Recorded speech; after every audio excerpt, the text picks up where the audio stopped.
Baan isin asirratti ilaaltanu kun ajjeefameera jechuudha. Akkuma nama ajjeesaa turan ajjeefameera, mormii abbaa isaa irraa citeera jechuudha. Ajjeefamteetti gurbattiin kun ajjeechaan itti murtaa'e warroonni cinqamaa warroonni gubataa turtan kunoo gurbattiin duudha Jarmanii fi Ameerikaa mi Maarsi irra taa'e Itoophiyaatti gadi nagaan jiraatta. Ana abbaan keenya dhalchi ni gaafas ni laalta. Assalaamu alaykum wa rahmatullahi wa barakaatu. Hashama harka fuunee kabajamtootaaf daawwattoota chaanala kanaa eegaa viidiyoo haaraadhaan dhufneerra warri chaanala kanaaf haaraa taatan subscribe gochaa hanganumatti like share gochaa nu faana tura hamma gara viidiyoo. Inni ati dhiira Jarmanii fi Ameerikaa mi Maarsi irra taa'e Itoophiyaatti gadi nagaan jiraatta. Ana abbaan keenya dhalchi ni gaafas ni laalta. You will see. Eeyyee warra ilmaan Oromoo fixaa ficcisiisaa turte mootummaanis itti hinnisu. Seera duratti ilma dhiyaatti. Itoophiyaan bakka yakkamaan itti dhokatu miti.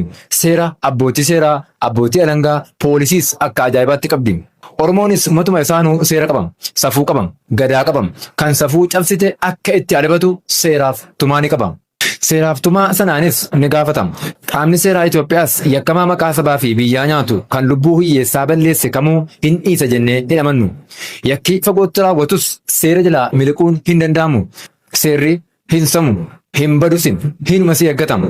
Ammas sochiin eegalame bifa ijoollee nagaa kan kaayyoof biyya abbaa ishii irraa baatee deemteef dagachuu dhiiftee of gadi qabattee hojjetasaattu hin miineen bulguuwwan kanneen funaanuu fi saaxiluun itti fufuu qabam.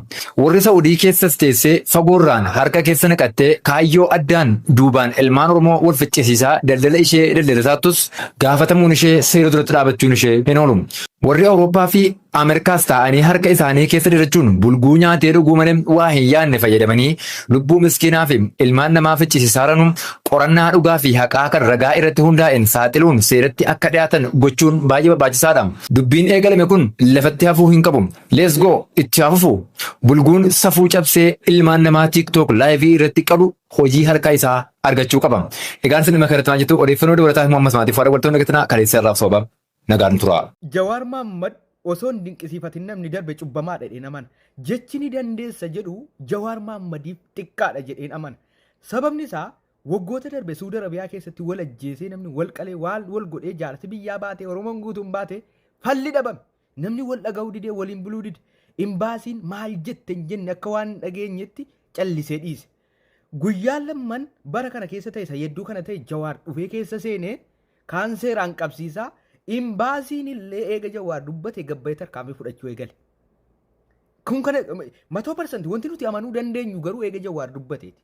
Hin danda'a namni kun jibbinuu jibbinillee dhugaa irratti jibbuu hin dandeenyu. Dhiibbaa guddaa uume amman waan Oromoon kun jaarsi biyyaa gabbaatee iyyitee dadhabde qobaasaa guyyaa lamatti furmaata kaa'e namni kun. Imbaasiin illee gadi bahee dhimma kana tarkaanfii irratti fudhachuu fi ibsa sadarkaa baasurra ga'e jechuudha eega Jawaar guyyaa lama dura poosti godhe jechuudha. Akkasumas namoonni kun akka to'atamu namoota waggaa meeqa dadhabamanii mee nama waan nu godhu argina jedhanii guyyaa lama qofeetti tartiibatti godhe jechuudha Jawaar. Wallaahi billaahi waa ofii oolle bar yoo yaadni isaa siin taane waa ofii illee qabaachuun nama jabaa tokko qabaachuun si boonsa. Jechi ni dandeessa jedhu Jawaariif xiqqaa. Imbaasiin takkaa ibsa kenneen beeku waa'ee wal tumiitii Suudi Arabiyaa kana keessaa. Amma garuu eega Jawaar kaleessa eegale nama to'ate ibsaa ammallee ordoffii nan taasisedhe imbaasiin ibsa baase jechuudha. Eenu kun hojii Jawaar bu'aa Jawaari kun hin dandeessa Jawaar wallaahi billaahi nuurillee akkan dinqisiifadhu na godhe bakka akkan dirqiidhaan Jawaar humna qaba jedhu na godhe.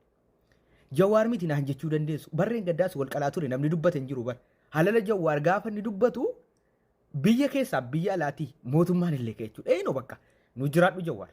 Ajjeefamteetti gurbattiin kun ajjeechaan itti murtaa'e warroonni cinqamaa warroonni gubataa turtan kunoo gurbattiin duudhaa itti murteeffamee jira.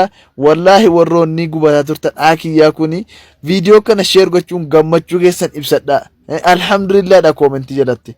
Innaa akkas dhugaadha wallaahi kunoo gurbattiin itti murtaa'ee jira bakka duutitti murtaa'ee waan jiruuf warroonni illee kanaan dura ilmoo namaa duudaa waa tokko hin beekne miskiina karaarra deeman ajjeechaa turani hamma illees taanaan boorillees taanaan harka namaatiin illee harka rabbiitiin illee qabamanii akkuma kana akkuma isin nama ajjeefte taraa immoo isii irratti ajjeefamee naas irratti raawwatama. Inshaallah viidiyoo kana sheer gochuudhaan hunda biraan ga'a. Gurbaan isin asirratti ilaaltanu kun ajjeefameera jechuudha. Akkuma nama ajjeesaa turan ajjeefameera, mormii abbaa isaa irraa citeera jechuudha.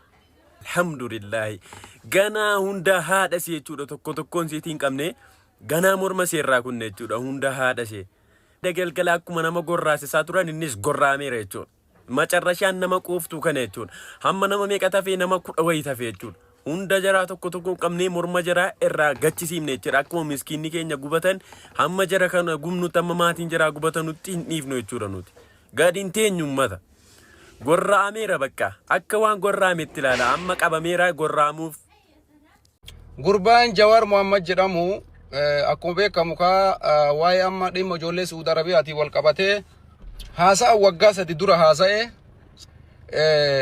himannaan irratti banuudhaaf asirraa guyyaa har'aa namoonni hedduun waajjira poolisaallee dhaquun dhagameera sharikaan hojjetullee bilbilamee jira amma walumaa galatti anis amma waajjira poolisii deemaa jira.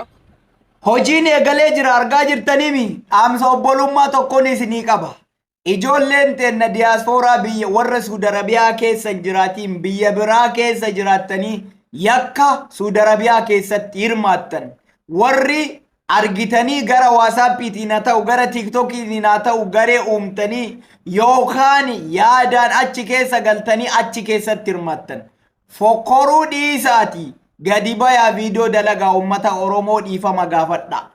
Badiidhaa ittiin deebinuu badii dalannee jirra wanti kun yakka ta'uu beennee jirra gandaan naman qoonnu lammata yakka san keessatti illee hirmaannu wajiin kun wajii yakkaa ta'uu amanaati gandummaa dhiisaati sammuu teessan bal'adha gabbayaa dhiifama gaafadha badaa jirtanii viidiyoon keessan sooshaal miidiyaa hunda keessa jira fokkoruu dhaabaa fokkoruu dhiisaa gurbaan kun kaleessa galgala fokkoraa ture osoo gabbayee yooma san dhiifama viidiyoo daqiiqaa takkaa dalagee dhiifama gaafate namni seeratti sadarkaa kana isa dhiyeessuuf dalagullee waan jiru natti hin fakkaatu amma hedduun keessan warri maqaan keessan dhaame asirraa miidiyaa kanarra dhuftanii fokkoraa jirtani dhiiroo viidiyoon keessan sooshaal miidiyaa kana hunda jira harka keenna jira guyyaa tokko seera dhiyeessisuun keessan hinafu keessaafuu biyya faranjii keessa teettanii yakka kana keessatti hirmaattanii